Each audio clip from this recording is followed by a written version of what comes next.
ഷോപ്പിംഗിനായി ഇനി യാത്ര വേണ്ട, ഷോപ്പ് തന്നെ നിങ്ങളുടെ വീട്ടിലേക്ക് വന്നാലോ? Niha designer boutique, near KSRTC bus stand, Pandalam.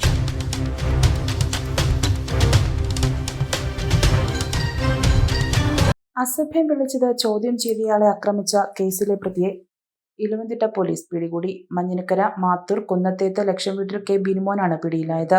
പൊടിമണ്ണിൽ വീട്ടിൽ രാജേഷിനെയാണ് പ്രതി ഉപദ്രവിച്ചത്. 12-ന് മഞ്ഞിനക്കര മലയിൽ പറമ്പിൽപ്പടിയിൽ റോഡിൽ നിന്ന് സ്ഥലവാസികളെ അസഭ്യം വിളിക്കുന്നത് അതുവഴി മോട്ടോർ സൈക്കിളിൽ വന്ന് രാജേഷ് വിലക്കുകയായിരുന്നു. അതിന്റെ വിരോധത്തിൽ പ്രതി സിമന്റ് കട്ടയുടെ കഷ്ണം കൊണ്ട് ഇടിക്കുകയും ഇടികൊണ്ട് നിലത്ത് വീണപ്പോൾ കട്ട കൊണ്ട് മുഖത്ത് അടിക്കുകയും ചെയ്തു. കട്ട കൊണ്ടുള്ള ഇടിയേറ്റ രാജേഷിന്റെ 2 പല്ലുകൾ ഇളകിപ്പോയി. പരിക്കേറ്റ രാജേഷ് വിശ്രമത്തിൽ കഴിയുന്നതായി വിവരം ലഭിച്ചതിനെ തുടർന്ന് ഇലവന്തിട്ട പോലീസ് സ്റ്റേഷനിലെ SCPO KG അനിൽകുമാർ വീട്ടിലെത്തി മൊഴി രേഖപ്പെടുത്തി. SI KN അനിൽ കേസെടുത്ത് അന്വേഷണം ആരംഭിച്ചു. തുടർന്ന് പ്രതിക്കായി പോലീസ് ഇൻസ്പെക്ടർ TK വിനോദ് കൃഷ്ണന്റെ നേതൃത്വത്തിലുള്ള പോലീസ് സംഘം തെരച്ചിൽ നടത്തിവരവെ 25-ന് പുലർച്ചെയോടെ മഞ്ഞിനക്കരയിൽ നിന്നും കസ്റ്റഡിയിലെടുത്തു.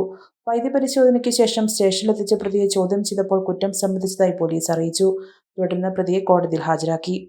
പോലീസ് ഇൻസ്പെക്ടറുടെ നേതൃത്വത്തിൽ SI KN Anil, SCPO KG Anilkumar, CPOമാരായ Rakesh, Ajith എന്നിവരടങ്ങുന്ന സംഘമാണ് പ്രതിയെ പിടികൂടിയത്. News bureau, Pathanamthitta.